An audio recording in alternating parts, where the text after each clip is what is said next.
Welcome back, guys. I'm gonna show you what I've been working on here at the table here in the studio, and kind of getting back in the saddle again.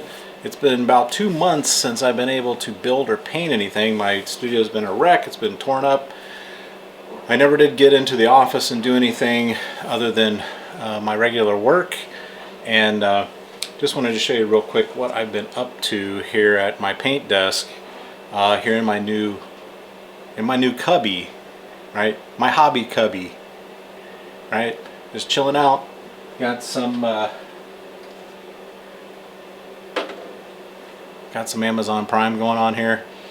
Not really decided what kind of prints I'm going to put here. I'm probably going to do some of my Flames War prints that I've collected over the years.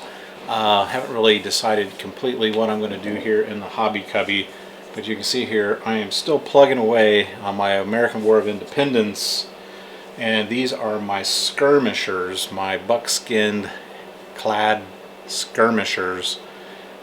Went with a bunch of different kinds of colors here,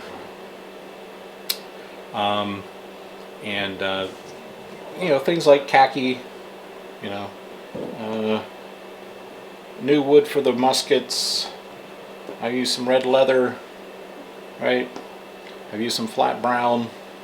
Actually going to use that for the their shoes, and that's I'm going to show you here today. We're going to do a little bit of that, and then going in with what my favorite flesh color, because it's a neutral color. It's not too dark, it's not too light, it's kind of just right, I think. It's buff if you're not using this. And then what I do after I do my buff, as I come in with this flesh tone shade, right? It brings out that reddish, hueish colors that you'll see in the person's face, right? Might come in with a little bit of white on some of the straps, keeping in mind that some of these frontiersmen, these skirmisher dudes, they've picked up, you know, canteens, things like that off of the dead British soldiers, and repurposed them for their own purposes. So kind of going along with those lines, I want to come in on the shot here just a little bit to show you guys the really nice details of these Old Glory miniatures, Blue Moon miniatures, for American War of Independence. And I'm going to put these on skirmisher stands, little smaller stands. I'm going to do 2 groups of them, obviously. And then what we can do is use them to harass the British lines, right? Great, I love the skirmishers, as I said on other videos. Now I still have my my colonial cavalry we need to work on. And I gotta say, if you ever redo your basement, if you can possibly get everything out of the basement, I really could. My barn is full. I have a workshop that's full. I had equipment in there I was working on over the winter time. So my only recourse was over here in my gaming hall area. I had to centralize all my tables, all my shelves and my kits and things, kind of concentrate them in one little group, and then I put some plastic over that. And when the guys came, the contractors came to do the drywall finishing, it was a shit show. I mean, even with plastic, you know, the sanding and the drywall dust. When I finally got this flooring done here and I was able to shift my stuff back onto this end of the studio to finish off the gaming hall, even with the plastic, I mean, I was taking, you know, all of my minis with a big brush, getting the dust off. I spent most of a day down here just on these tables, my airbrush table, my main build hobby table, and seriously just cleaning, dusting, Windex, paper towel, a whole roll of paper towels. So you know, on hindsight, if I had done this again, I would clear everything out. I would have found a place in my barn. I would have, and it's a pain in the butt, obviously, carrying stuff out, carrying stuff back down, la la la. I would highly recommend that that's what you do. I mean, it's just, it's not worth it when you're dealing with the dust. When we finished my wife's pantry, which we doubled in size, the dust on the jars and all the things, even though they're on shelves and in like pantry cupboards, the dust is ridiculous. Once you start dealing with drywall, do yourself a favor. Try to evacuate everything out that you can.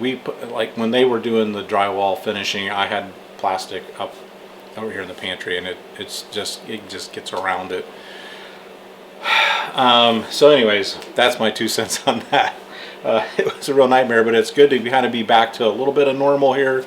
I really missed it. This is something that I treasure, my time on the weekends when we're not outside. If we can't get outside to do cycling or hiking or some sort of outdoor activity, going to museums,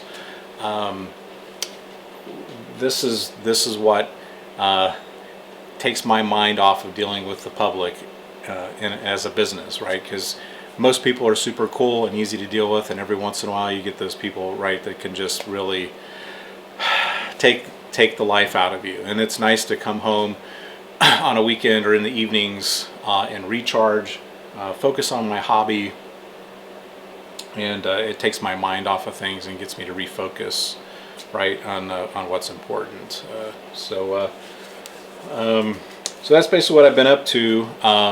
We've got a lot of freebies coming on War Games Illustrated. If you have not subscribed to that magazine, guys, you can obviously do the online. I do the full deal where I get my online access, so I can use my tablet, my phone if I'm traveling, and I get the paper copy, the hard copy of the magazine. And I highly recommend, because you get these free minis, guys. It seems like every other issue there's more free minis. Now these are from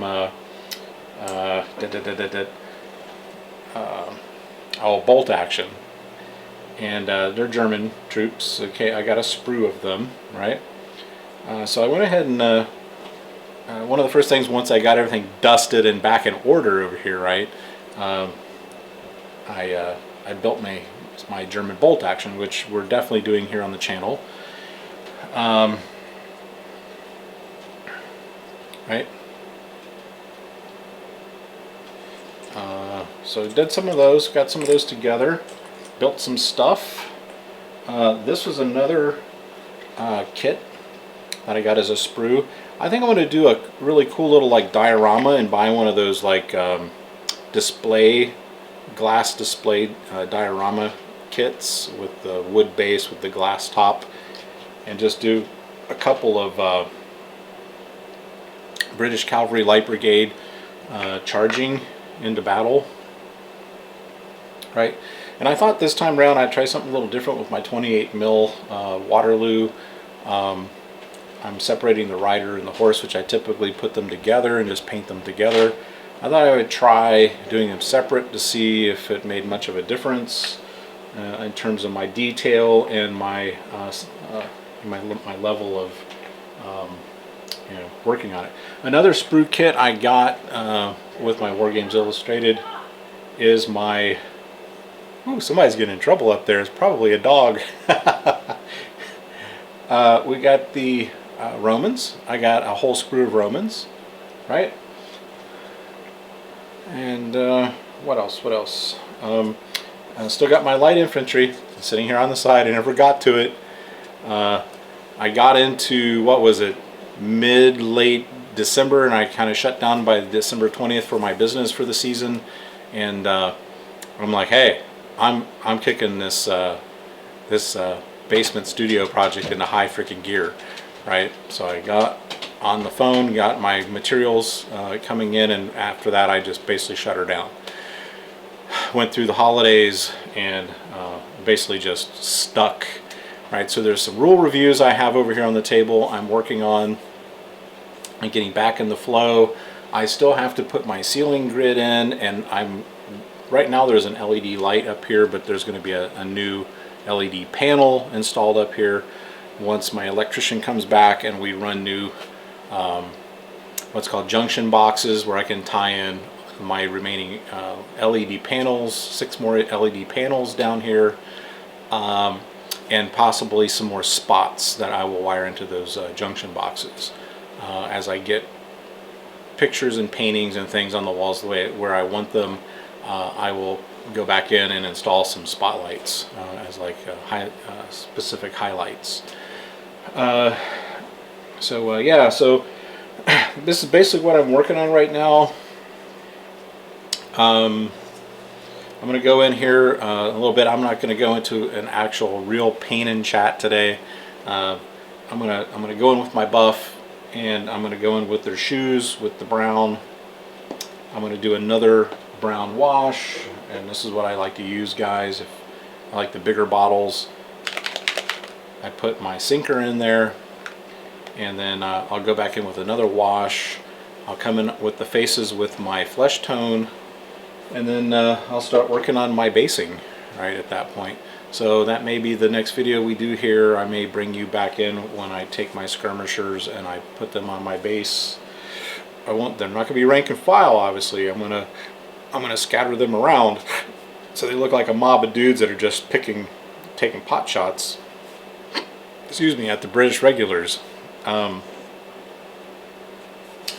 So yeah, a couple quick shout outs here while I'm thinking about it. I want to honorable mention to one of my loyal subscribers, loyal fans, who is always making comments and putting things on my Facebook group, is John Eagles. John Eagles from the UK. I would seriously like to meet him someday. My wife and I do plan on doing the castle tour throughout England at some point here in the future. There is a company that does this. It's a gaming company that caters to gamers. At the top of my head, I can't think of the name of it. They've done them for Normandy. They do them for the UK, for the castle tours, the French castle tour, where you have a tour bus. You go around, and in the evenings they'll set up in the ballroom of a hotel. They'll set up a gaming area, and Geek and Sundry. I think it's Geek and Sundry Tours. If I'm wrong, put it in the comments below. I always thought, wow, that would be a great business to get into, right? Doing historic tours for gamers, and then provide the food, the lodging, and everything. Maybe someday, we'll see. But if I ever go over there, John, I'll be definitely looking you up, and we'll have to hook up sometime. But thanks a lot for watching the channel. Thanks for your support. It means the world to me, that we can connect like this with other gamers and other guys with similar interests, similar hobbies. I think it's a great thing. There's ups and downsides to YouTube, right, with the censorship and the nonsense that goes on. But the big positive with YouTube for me is connecting with other people. I've met a lot of other guys that I've gamed with, traveled with. It's been a hoot, to say the least, right? What was my other thought here? Whew. When you get above 50, guys, you get thoughts. They come and they go. My other thought was, I watch YouTube videos that I have literally no interest in buying an RV, as an example, buying a motorcycle and traveling around on a motorcycle. But there's some channels that I follow, right, that are RV channels, motorcycle vagabond, motorcycle, what they call the guys that go around and they travel the whole country, Canada, US, on motorcycles, and they live off their motorcycles.